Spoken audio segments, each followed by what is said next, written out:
Hey you guys, welcome to Consume the Goodness. My name is Kendra. I'm a certified lifestyle and weight management coach, and this channel combines healthy lifestyle with God's word. Today it's already been 2 weeks. That's crazy. Well, this is part 2 of the Will Going Strict Keto Heal This Terrible Rash. So I guess I will just get to it. Holy crap. You know that like super extra pep that I got a wave of on for like Tuesday's video? Yeah, that's gone.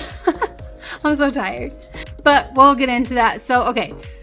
What I've noticed so far. So just as a very quick recap, if you guys go back, I will link part 1 in the description of this video. I have a terrible rash. It's on a very large portion of my body, and it's been there since July.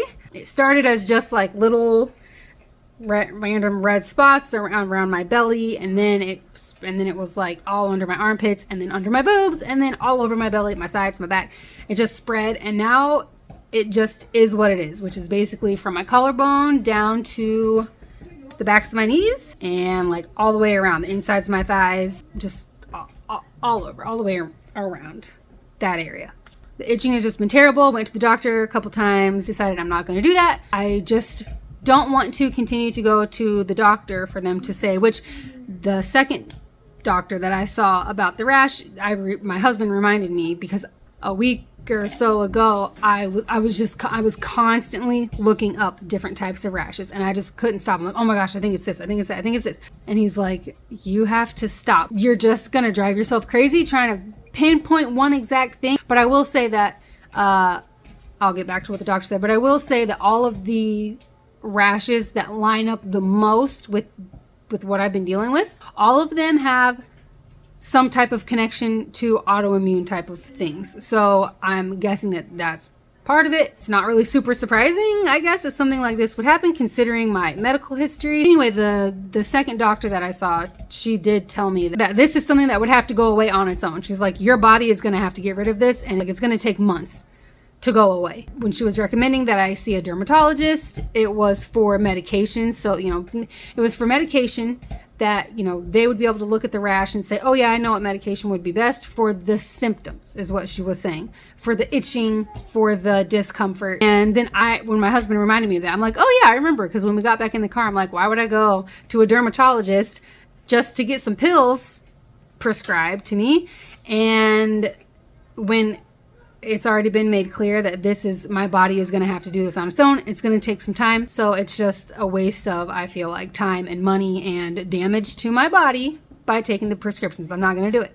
So I decided that I will go strict carnivore for at least 30 days and see what that does for healing. And just let the food do it, let my body do it. So I still have really bad itching. It's not as frequent during the day, I will say.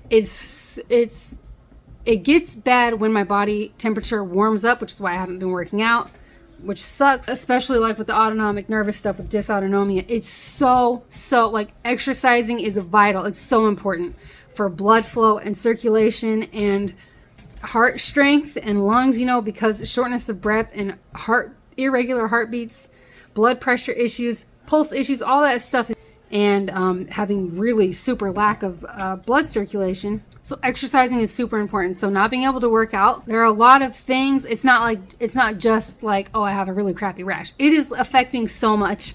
So not being able to exercise sucks. I love exercising. I actually do like working out. So that sucks but it's so good. I need it, for my physical health, for my health condition. So the symptoms of the medical stuff that I have increased, and that kind of sucks. Not kind of, it just does. It sucks. I think I am noticing that when I look in the mirror, it seems less bumped up. Like it seems like the red bumps are turning more brown and flattening out.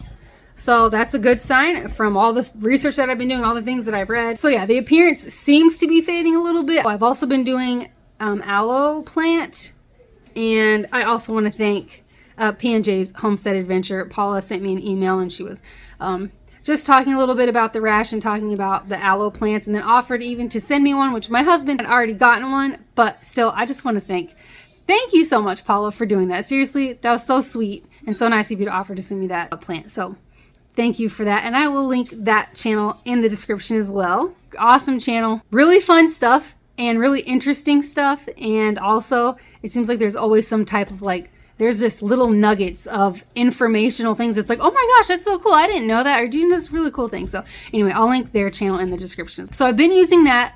And I ended up starting to, so I was cutting it a certain way. And thank you again, Paula, for giving me a suggestion on how to do that. That's how I was doing it. And then I got to a point where I just started using it almost like a body chapstick. So I just like peel some off around the top, and then I just rub it all over my body. It stings. It doesn't get rid of the itch, clearly.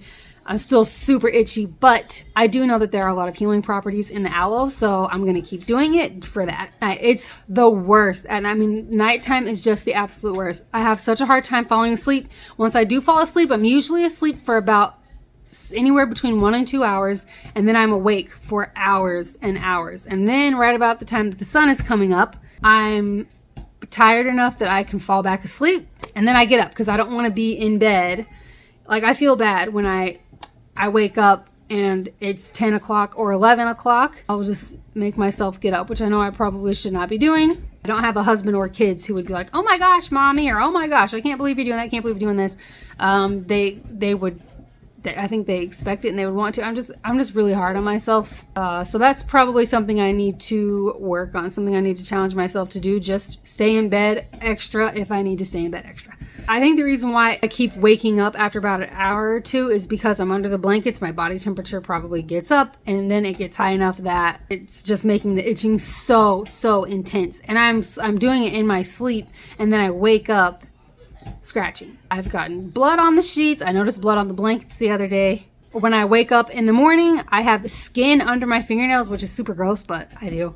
It's just so intense. Like, I don't know how to describe it except just to tell you that it's super intense. Like, I scratch, and I'm scratching, and when I scratch, especially at night, it's like I feel like I'm gonna crawl out of my skin. It's so intense. It's so uncomfortable. It burns, and it's just so bad. But while I'm scratching it, while I'm taking care of the itch part, oh my gosh, it feels so good.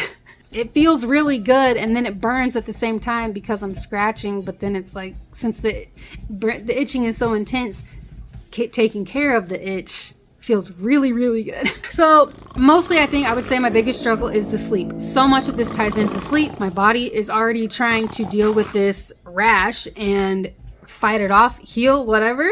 So there's already that. Cortisol levels up because of that, but also because I'm not sleeping. Lack of sleep and stress, they are two of the many things that make my medical stuff worse. So dealing with this for the amount of time that I've been dealing with it, and not sleeping for the amount of time that I have not been able to sleep, is really affecting like all the areas. It's not just annoying. I feel like a crazy person. I'm pretty sure I've said that. I'll probably keep saying it till this rash goes away. I feel like a crazy person. Probably look like I'm on crack. I feel like Tyrone Biggums. Did I miss a 5 o'clock free crack giveaway? Would you like to go? Oh! But yeah, the sleep is, I think, obviously the itching and the burning and all that kind of stuff, but not being able to sleep has been such a huge struggle. Like, to the point where when I wake up at night and I'm just laying there in the middle of the night, like 2, 3, 4, 5, 6 o'clock in the morning, all this time, just so uncomfortable, trying not to scratch, trying not to, but then doing it anyway, and then trying not to and doing it anyway. I'm like almost in tears sometimes. I'm like whispering. I don't want to wake my husband up. Like, oh my gosh, it's like out loud praying, like calling out to Jesus, like, please just help me get through this. Oh, help me, help me, help me, somebody help me, help me, help me.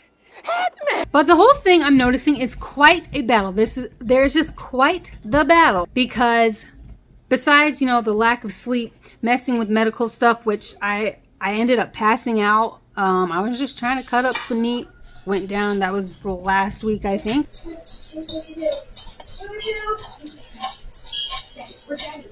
Daddy! Mommy needs you!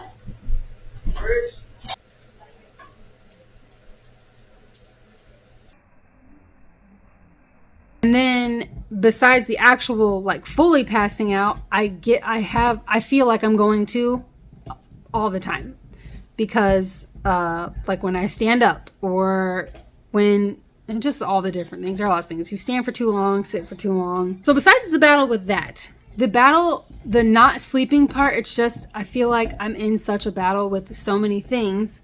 But the not sleeping, we heal, so much healing and repair, restoration, all that type of stuff. So much of that happens while we are asleep, and I'm not able to sleep. So it makes I feel like it's going to make the being able to heal take longer, because that's when we are healing, or that's when a lot of healing happens. And I'm not sleeping, so not really. I mean, I get some sleep. I'm not going to sit here and try to say I haven't slept for weeks. I do get some sleep, but don't get very much, and it's not very good quality sleep. I'm not moving around a lot. Anyway, I'm not getting good quality sleep, so the healing is just, I feel like it's going to make this all take so much longer. Also, the eating strict carnivore stuff, staying completely zero carb, I've been doing perfectly fine with that. Thank God. It hasn't been a struggle. I haven't been like really, really tempted to do stuff. I still cook other things for my family, which you guys have seen in some of my shorts, but I just don't eat it. And then I eat my own thing. But this is another big indication of how high my cortisol levels must be and how little sleep I have to be getting, because my weight has changed. Not at all.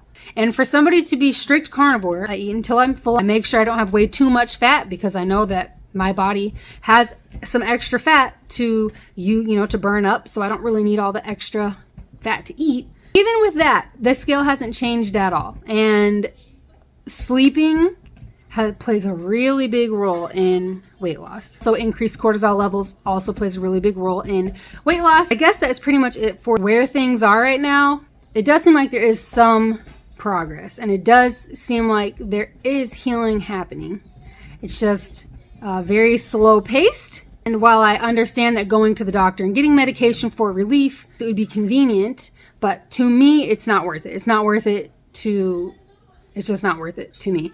I'd rather go through this crap than, and just deal with it for the amount of time that it takes for it to go away, versus taking these pills that are going to be affecting me for who knows how long down the road. And since I'm so sensitive to medications, what side effects am I going to get from the medications that are going to make what I'm dealing with? It's just going to add to it. No, I don't want to do that. I just don't. I do want to give some encouragement, though, as always. So before I go, I do want to give some encouragement and say that, yeah, there's a lot of stuff going on. So you have the medical stuff, you have the website stuff that we're trying to do. We have some house stuff going on, just doing little updates. We have some new flooring to put down. We have some more painting to do. There's a lot of stuff going on. Even with that and with the discomfort. Okay.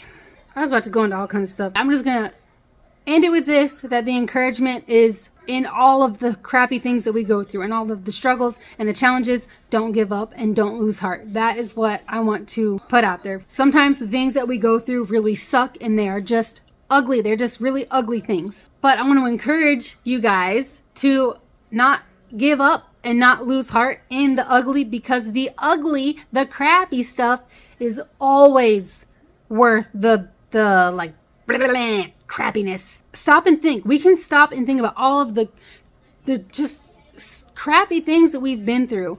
The uncomfortable things, the hurtful things, the stressful things, all of the things that we have been through. We can look back at where we were before all of that stuff.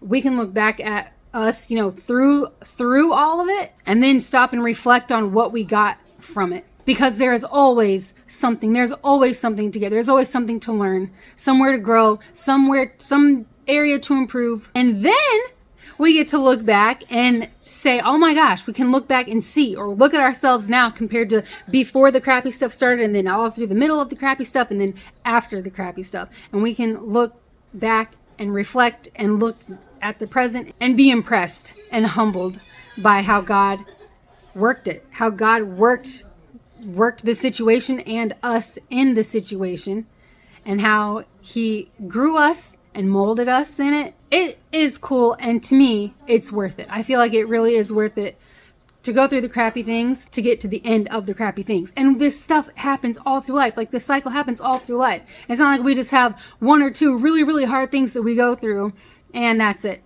No, it's going to happen. We're going to keep facing challenging things and struggles and painful things. But I'm telling you, if you get to a point of having a perspective, and if we can get our minds set on Jesus just the whole time, and knowing that, okay, I trust you, and this really sucks, this really hurts, this is really hard, but I know that you know how to work it. I know that you know how to get something good come from this. Whether it's a connection with somebody else, stumbling upon something, I don't know, or just growth in yourself, personal growth, spiritual growth, growth with, you know, people in your family or something. So, knowing that we face challenging things all through our lives, I encourage you guys to not let the opportunity to grow and improve and to give God glory throughout in the middle of the crappy parts, to give him glory in that. Don't let those opportunities pass you by. I guess that's it. I don't know. If you guys have questions or anything, I mean, some of you guys might be like, I really don't care about your stupid rash. Like, nobody cares. But I really do want to see how this works, and I just feel like it would be kind of cool to, you know, put it out there in case somebody else has something similar going through it, and to see if this is something that's helpful. Gosh, I feel like I've been talking for so long, but there's one more thing because it's almost October, and I usually do a 3-month challenge. It's usually a workout challenge for October, November, and December, because that is the, you know, the holiday season, and most people struggle. That's why, you know, everyone's like, oh yeah, January 1st, you know, after the holidays, then I'll get started. That is why I always do some type of challenge for October, November, and December, just to help. It's building us, and that makes it challenging when we are saying, okay, I'm going to make healthful choices during the holiday season. And then once you get through it, it feels so good. You're like, holy crap, I did that. Like, okay, I can do this. It's just, why put it off? You know what I'm saying? Why get in worse health before you start to work on your health? Work on it now. So anyway, that's why I always like to do that. Since I'm not able to work out this year, the 3-month, you know, end of the year challenge, I am just going to encourage you guys to challenge yourselves to something specific for you. For me, I decided to challenge myself to stay strict carnivore, completely zero carb until like all the way through for the rest of this year. This started for my rash as a 30-day thing, but I'm going to challenge myself to do it all the way through till January 1st and then see how that goes. So that's my challenge. What do you guys want to challenge? Like, what would your guys' challenge be for the next 3 months? Whether it's a certain number of workouts each week, or changing the way that you eat, or increasing something, you know, improving something, just to be on a more healthy track, even during the holiday season, because it is possible. So that's why I always want to challenge you guys to do that, just to get on or stay on a healthy track during these last 3 months where people tend to struggle the most. I apologize. I don't even know who's still watching this video. If you're still watching this, that's amazing, and I appreciate you. That's the update, I guess, for this 2 weeks. Probably could have done this a little bit better, but I'm just so freaking tired. Yep, that's it. I love you guys so much. God bless, and I hope to have you back for the next one.